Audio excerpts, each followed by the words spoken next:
Chantez son ineffable amour sur la croix, Christ a porté toute mon iniquité. À lui je m'abandonne enfin pour être à ce sauveur divin. Quatrième strophe. Le prince de paix passe encore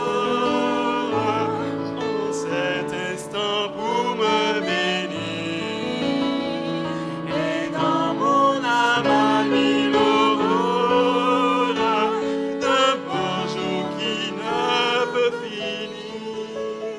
Sur la croix, Christ a porté toute mon iniquité.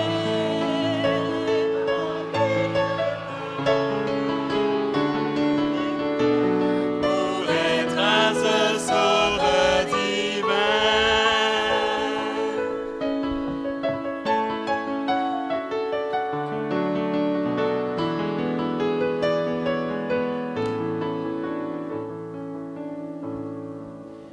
Un chant vraiment d'actualité. Je rappelle que nous sommes à partir d'aujourd'hui en semaine de prière. À Saint-Pierre, nous allons pouvoir nous réunir le dimanche, donc demain soir. Nous allons pouvoir nous réunir aussi mercredi et nous allons pouvoir aussi nous réunir vendredi pour ensuite clôturer cette semaine de prière samedi. Naturellement, les réunions de lundi, mardi et jeudi, nous ferons en sorte de faire des résumés pour que nous ne soyons pas perdus. Abby nous a lu un petit mot du président Ted Wilson qui nous donnait la raison pour laquelle nous allons devoir pendant une semaine réfléchir sur cette réforme puisque nous fêtons la 600e anniversaire de la réforme. Par la grâce seule. Ça, c'est le thème de la semaine. Et vous allez découvrir, moi c'est l'impression que j'ai maintenant, que ça fait un moment que on est à nous rabâcher le même thème, justifié par la foi et par la grâce seule. J'ai une très belle image que je ne vais pas pouvoir vous la montrer, mais je vais vous la dépeindre. Nous sommes au temps de Jésus. Il est accroupi sur la première partie de l'image, le premier plan. Il est accroupi et il tient dans sa main la main d'une femme. On suppose que c'est une femme parce qu'on ne voit pas son visage. On voit ses cheveux, ses vêtements, elle est par terre, presque affaissée. Et Jésus lui donnant la main pour être à la relever. Et puis à l'arrière-plan, des Juifs, je dis des Juifs de par leur tenue vestimentaire, ils sont debout. Certains, il y en a un avec le bras croisé, regardant avec dégoût, dédain, la scène qui se présentait devant lui. Le titre de cette image, par la grâce seule. Et alors qu'à son époque, la plupart des dirigeants religieux se focalisaient sur la condamnation, Jésus mettait l'accent sur la grâce et le pardon. Je ne vais pas vous surprendre en vous disant que c'est l'histoire rapportée dans Jean 8, l'histoire de la femme que d'autres ont emmenée en disant à Jésus, nous l'avons surpris en flagrant délit d'adultère. Voilà une image qui récapitule un petit peu la semaine de prière. Nous n'allons pas étudier cet événement. Nous allons simplement nous appuyer sur cette image pour comprendre que c'est par la grâce seule que nous sommes sauvés. Aujourd'hui, nous allons parler de la parole de Dieu qui est le fondement de notre foi. Je vous invite à garder en mémoire une scène. Un groupe de membres du clergé. Ils ont leurs vêtements particuliers. des curieux, des hommes munis de pics et de pelles, se dirigent à première vue, tel un cortège funèbre, vers le cimetière de la paroisse de St. Mary à Luther Walk. Ils vont dans ce cimetière pour quoi faire? Eh bien, vous serez surpris de découvrir qu'ils vont dans ce cimetière pour entreprendre une fouille. Ils se mettent à fouiller une tombe. La tombe de qui? Eh bien, la tombe de John Wycliffe. 40 ans, 43 ans pour être véridique, 43 ans auparavant, on l'avait enterré là, on n'avait pas pu le tuer et le clergé n'était pas content. Et après 43 ans, ils ont pris la décision de le déterrer, de brûler les os pour ensuite semer les cendres dans la rivière qui se trouvait non loin. Pourquoi avait-il voulu exécuter John Wycliffe? Eh bien parce que à ce moment, ils n'avaient pas pu mettre la main dessus parce qu'il était trop populaire. Alors vous me direz, pourquoi avait-il été aussi populaire? Il avait défié le pape. Eh oui, il avait défié le pape. Il avait osé prêcher contre les moines picassiètes qui étaient toujours à demander de l'argent. Et pire encore, il avait osé traduire la sainte parole, la Bible, du latin en anglais. C'est tout ce qu'on lui reprochait. Mais il y avait une haine profonde contre ce monsieur parce qu'il savait qu'à partir du moment où on avait distribué la Bible dans la parole qu'utilisait, dans la langue utilisée par les gens du peuple, tout le monde allait pouvoir lire et comprendre et se faire une idée. Alors, comme ils n'ont pas pu défaire cela parce que la chose avait été lancée déjà, ils ont décidé, 43 ans après, de déterrer ce monsieur, de prendre ses os, de le brûler pour ensuite le semer dans la rivière. Mais là, ils avaient oublié une chose. À partir du moment où la parole de Dieu est semée, eh ben, on ne peut pas l'arrêter.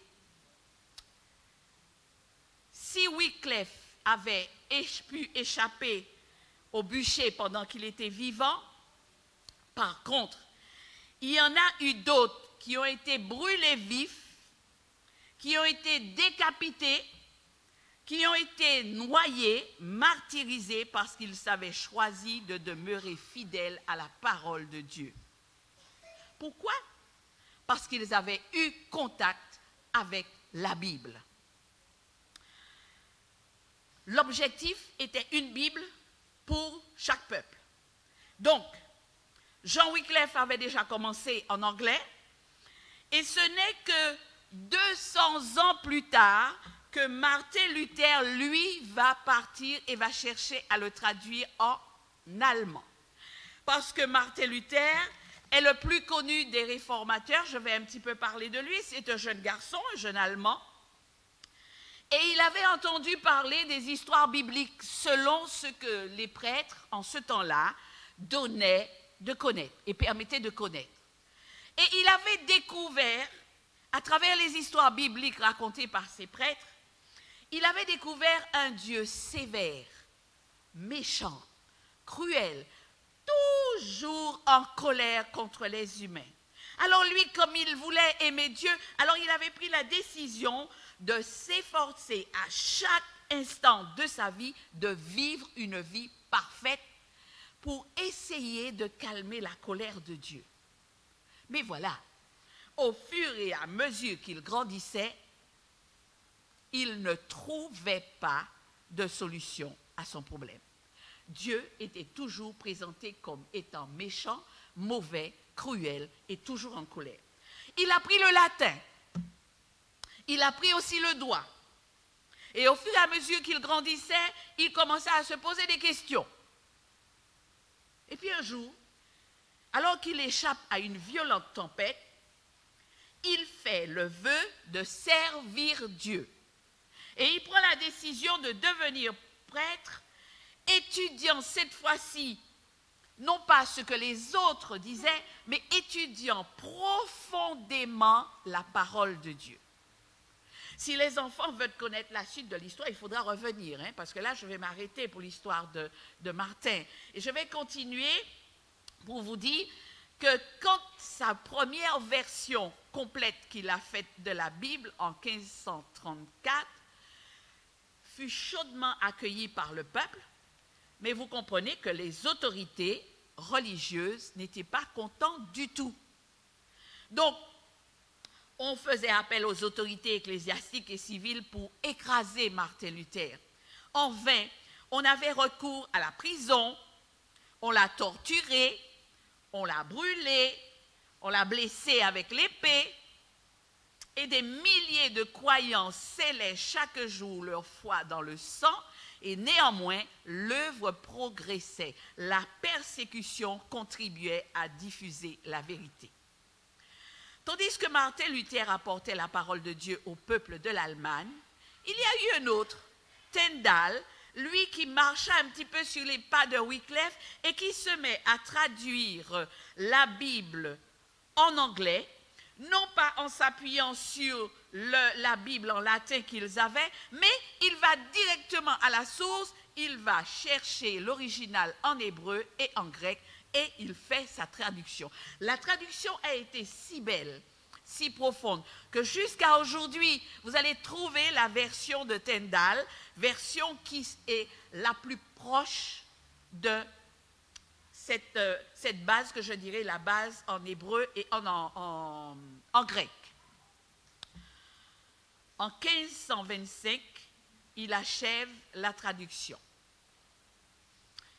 On introduit la Bible traduite en Angleterre parce qu'il a dû partir se cacher en Allemagne.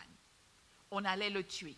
Donc, il achève sa traduction en Allemagne et ensuite, il fait rentrer en contrebande cette fameuse Bible traduite jusqu'en Angleterre.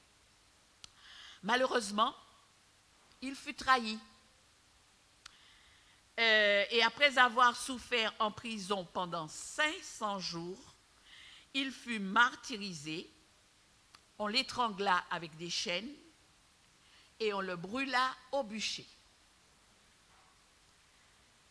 Des amis de confiance achevèrent son œuvre, si bien que la traduction complète de la Bible de Tyndale fut publiée plusieurs années jusqu'à aujourd'hui, après sa mort.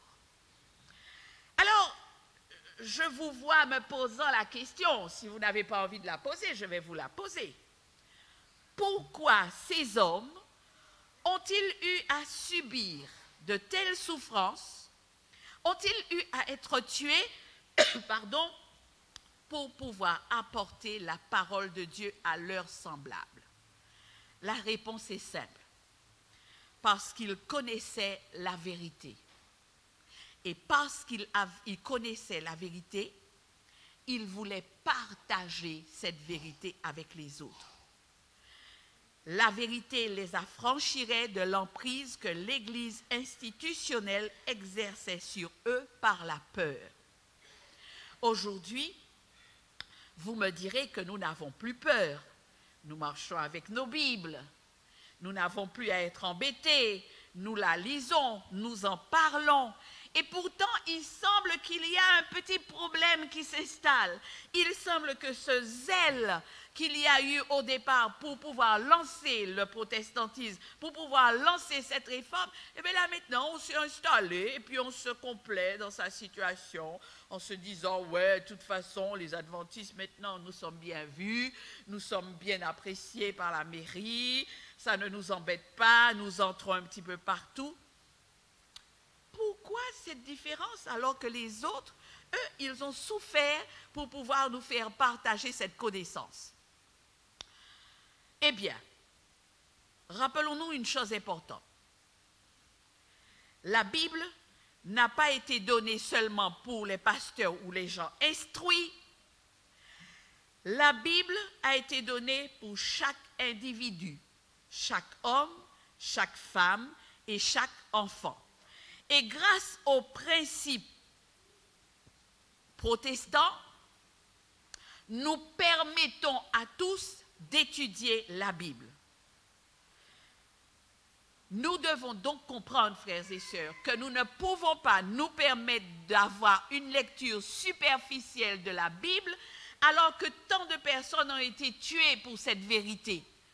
Il faudrait, me semble, être plus judicieux et commencer à étudier la Bible profondément pour chacun pour soi. C'est vrai, Dieu exige bien plus que des disciples. Dieu exige bien plus que de ses disciples que beaucoup ne le comprennent.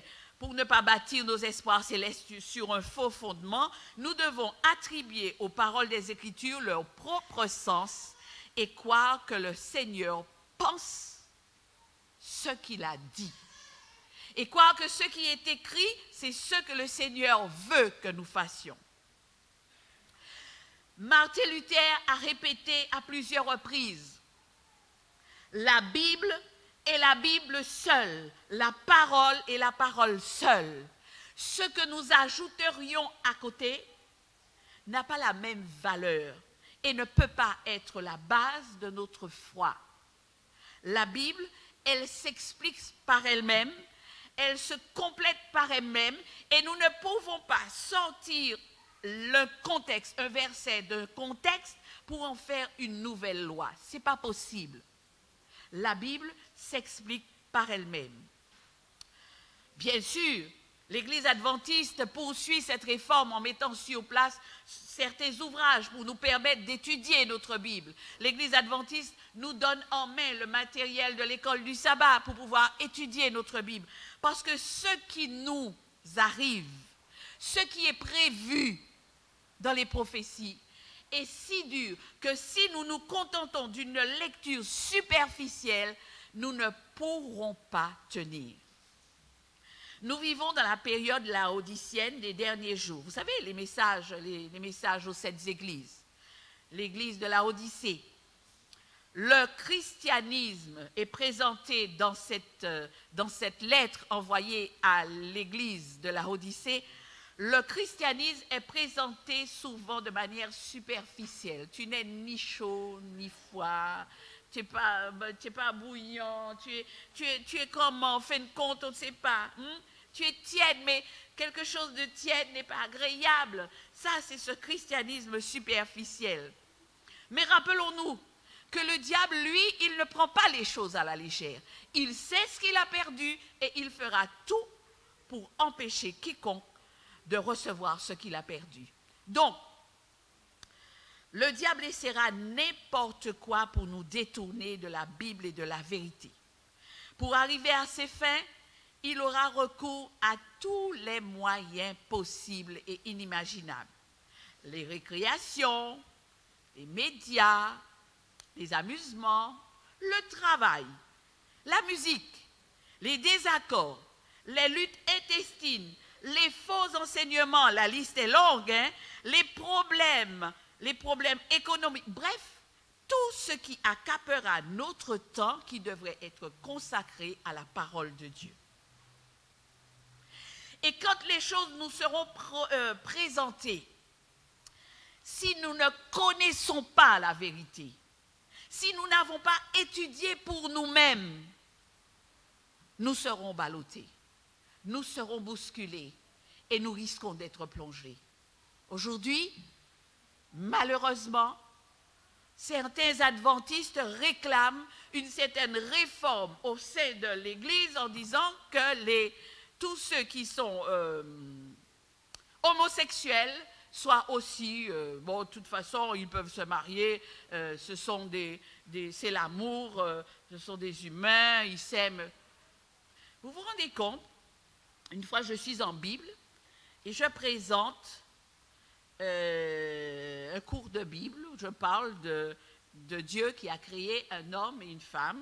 D'abord, j'avais présenté les animaux qui ont été créés, mâles et femelles. Et je dis en cours, quand vous rencontrez un animal, un chien, une chienne qui couple, il n'est pas nécessaire de lui balancer des pierres parce qu'il est en train d'obéir à la loi de Dieu qui lui a demandé de s'accoupler et se multiplier. J'ai une petite fille qui me fait « Ah, Tcherberg !» Ok, d'accord. Le cours suivant, cette fois-ci, je parle de l'homme et de la femme. Voilà, Dieu a donné à chacun un sexe et ce sexe doit être utilisé de manière intelligente, non pas comme les animaux qui agissent par instinct, mais parce que réfléchi, le sexe, j'en prends soin pour les toiles. La petite fille qui avait fait Tcherberg là auparavant, lève la main et puis elle me fait... Mais madame, je ne vois pas le problème, hein? Ah ouais, il n'y a pas de problème? Ben oui, si deux hommes s'aiment, pourquoi pas? C'est l'amour. Ils ont le droit de s'aimer. Je suis restée stockée sur ma place en me disant, Seigneur, il faut que tu viennes à mon secours là tout de suite, parce que je ne vois pas quoi répondre à la fille. Je viens de lui dire la semaine dernière que les animaux s'accouplent pour avoir des petits. Pour elle, c'était Tcherberg. Et maintenant... je découvre cette même petite fille qui me dit « mais c'est normal ». Mais ce qui me gêne le plus, c'est que c'est une petite fille qui est née à l'église adventiste, qui a grandi à l'église adventiste. Je me dis « oh Seigneur, il faut que je fasse quelque chose, il faut que je lui dise quelque chose pour ne choquer personne. Je suis en cours, pour ne renvoyer personne, mais pour placer la vérité telle qu'elle doit être donnée. » Si nous n'étudions pas la Bible, ce qui se prépare pour nous va être tellement difficile à supporter que nous risquons d'être ballottés. Consacrer du temps à l'étude des Écritures. Wycliffe, Martin avaient compris cela. Et le temps est venu de faire en sorte de lire quotidiennement la Bible. La parole de Dieu est d'une importance vitale parce qu'elle nous amène face à face avec Jésus-Christ. Et tant que nous n'aurons pas compris cela, nous n'allons pas comprendre non plus que nous sommes justifiés par le sang de Jésus-Christ, point barre à la ligne. Tout ce qui sera mis à côté n'est pas la vérité. Mais si nous n'étudions pas, frères et sœurs, comment allons-nous tenir pour dire à notre bien-aimée sœur, à notre maman, à notre tati, que la Bible est formelle là-dessus par la foi et la foi seule dans le sang de Jésus-Christ. La Bible confirme notre croyance et notre espérance en un retour imminent et littéral de Christ, notre Rédempteur. Ce qui veut dire un retour qui sera bientôt possible, mais un retour physique, littéral. Ce n'est pas un petit nuage qui va flotter dans les airs pour nous emmener un petit truc lumineux. Non, ce sera quelque chose de réel, de visible, de grandiose, parce que Jésus lui-même sera de retour. L'heure est venue de développer une foi et une confiance totale en la parole de Dieu. Nous savons qu'un temps viendra où nous ne pourrons pas nous fier à nos sens. Parce que les choses seront tellement faites finement qu'on ne va pas pouvoir dire, si on ne connaît pas la Bible, on ne pourra pas dire si c'est bien ou si c'est mal. Nous savons qu'un temps viendra où nous ne pourrons pas nous fier à nos sens, que l'ennemi exercera une suprême séduction et une supercherie presque irrésistible au point de séduire, même si cela était possible, au point de séduire les élus. Vous vous rendez compte de jusqu'où peut aller la supercherie? Les élus, ceux qui sont Dieu de manière définitive l'a sauvé, placé, voilà, c'est fini. Si ces élus-là ne connaissaient pas la vérité, même eux risqueraient de tomber. Frères et sœurs, tout nous dit qu'une tempête est en train de se pointer à l'horizon. Tout dans le monde fait pour pouvoir oublier les lois de Dieu. Tout dans le monde fait pour nous présenter de nouvelles vérités toujours contre Dieu. Mais les choses seront prises si finement qu'on ne saura plus quoi faire. L'heure est venue de construire sur de solides fondements, et ce fondement n'est autre que la parole de Dieu. Jésus lui-même nous dit dans Matthieu 7, versets 24 et 25. Et là, je vous propose de le prendre afin de pouvoir le lire. Matthieu 7, versets 24 et 25.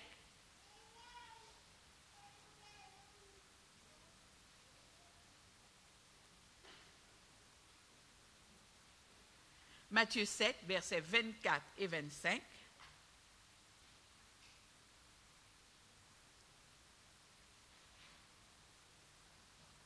Tout le monde est à la page? Ainsi, quiconque entend de moi ces paroles et les met en pratique sera semblable à un homme prudent qui a bâti sa maison sur le roc. La pluie est tombée, les torrents sont venus, les vents ont soufflé et se sont portés sur cette maison.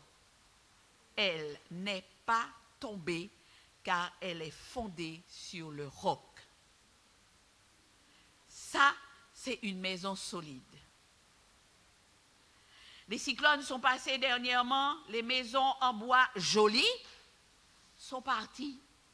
Tandis que là, la tempête qui se présente devant nous, une tempête contre la vérité, ce n'est pas une tempête contre nous personnellement, ce sera une tempête contre la vérité. Et la vérité de base est, nous sommes sauvés par la foi. C'est une grâce, un cadeau. C'est ça l'évangile éternel. Et si nous ne nous asseyons pas sur cette vérité, nous serons emportés par les vents, les flots, toutes les nouvelles pensées, toutes les idées philosophiques, toutes les nouvelles formules, les jolies choses qui vont nous inciter chaque jour à dire mais c'est pas si mauvais que ça, hein? Mais nous pouvons faire ça comme ça, mais pourquoi pas? Mais nous pouvons invoquer des trois moun morts là, la semaine prochaine nous allons y aller et pas au cimetière, et puis pendant nous là, nous qui fait semblant mettre des fleurs. Où est le problème? Vous pouvez mettre des fleurs les tombe maman, hein, pas de problème.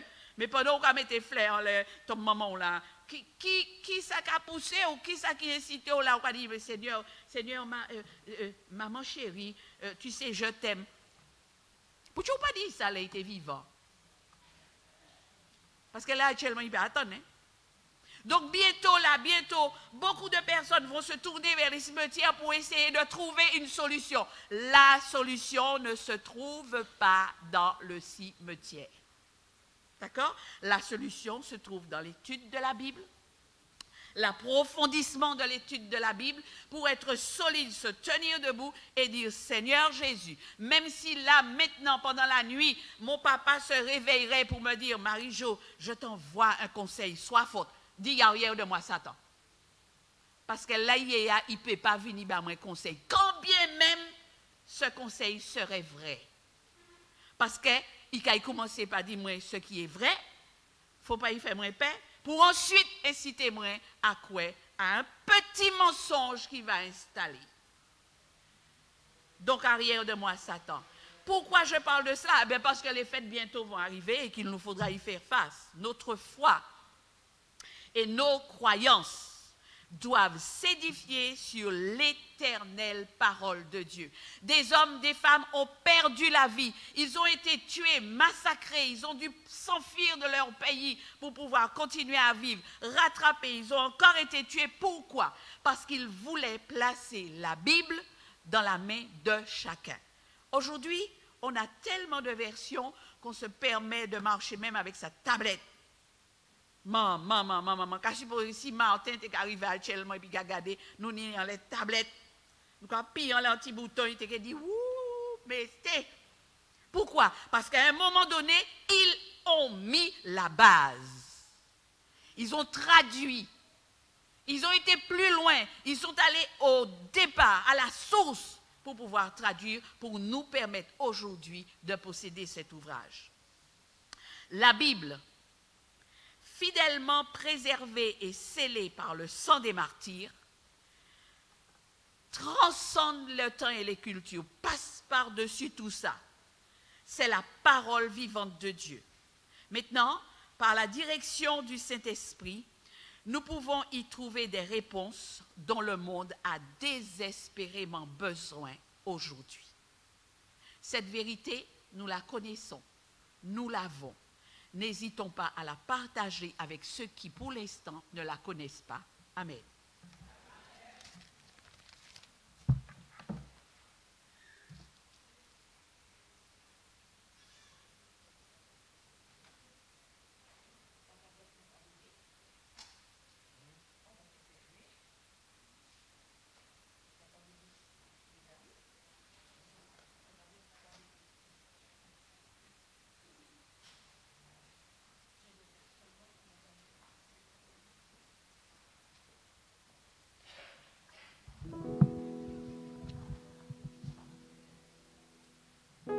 À ton appel sur les flots, Seigneur, je m'avance. Voici la réponse que nous voulons donner au Seigneur face à l'invitation qui nous est faite de partager l'Évangile.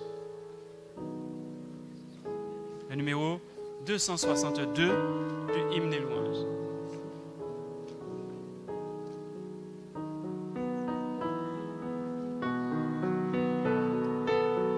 Le numéro 262. Levons-nous.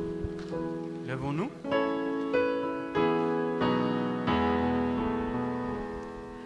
À ton appel sur les flots, Seigneur, je m'avance. Calme sur les grandes eaux, j'aurai confiance. Mais le vent devient plus fort. Devant moi, je vois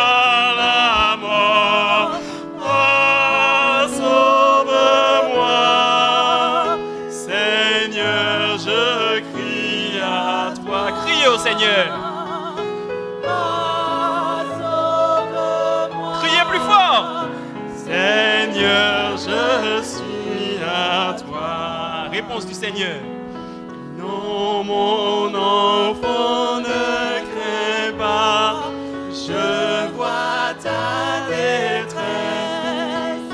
Calmement. Je veille sur tous tes pas. Je sais ta faiblesse. Et quant au vent, et les vents peuvent souffler, les flots, et les flots se soufflent. Moi, ton sauveur, je suis plus que vainqueur. Dites-le bien fort. Moi, ton sauveur, plus fort. Je suis plus que vainqueur. Il continue en nous disant, c'est moi qui commande au vent, à l'onde écumante. Ne crains point quoi seulement, âme chancelante, qui s'attend à mon secours, pourra demeurer toujours plus que vainqueur. Plus que vainqueur. Oh, quoi attend-on? Avec assurance, Plus que vainqueur.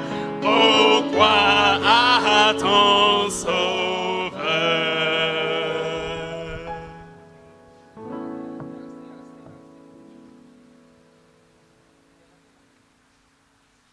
Seigneur éternel, mon Dieu, je te remercie, Seigneur Dieu, d'est-ce que tu nous as permis de réunir dans ton Saint-Temple pour t'adorer et pour écouter ta parole de la vérité.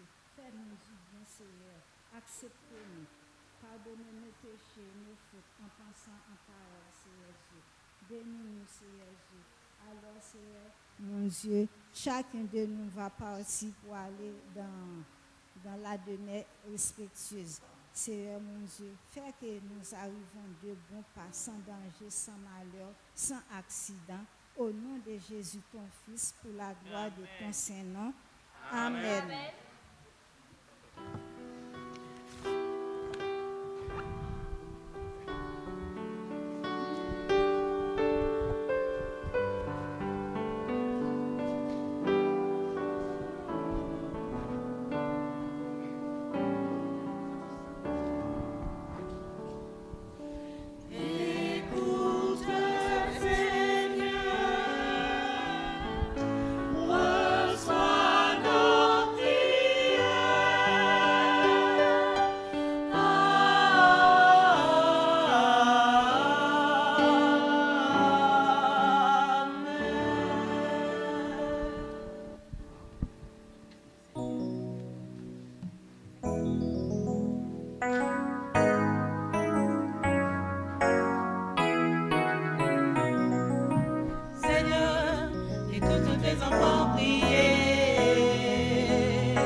Écoute tes enfants prier.